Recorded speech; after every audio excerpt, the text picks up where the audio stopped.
Hey guys, thank you for joining us again at Car System Installation. Today I'm going to show you backup camera from the factory converted to an aftermarket radio on the Toyota Venza.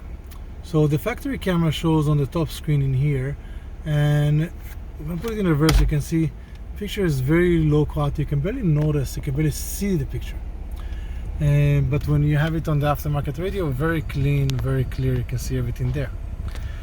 Now, converting the camera, there are two ways to go. The most simple way is to find the video, positive and negative, on the screen, and basically add and connect wires on it to convert it to a universal RCA and put it to the back of the radio that you have.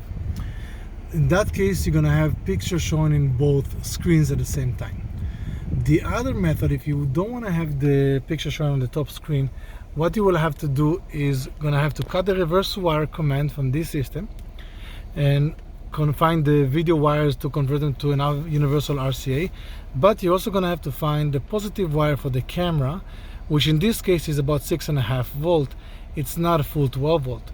So you're gonna have to use a converter to downgrade your 12 volt command to a lower voltage to trigger the camera. So it's a bit more tricky to do it.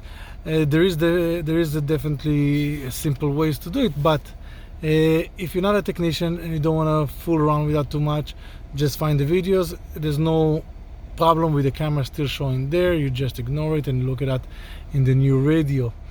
We do have the wiring diagrams on those systems, and we will have a video that's showing which wires in the back of this specific unit is going to be the camera wires and which ones are the positive for the camera and the ground for the camera. So for more videos you can always subscribe to our channel. Thank you for joining us, and we'll see you next time.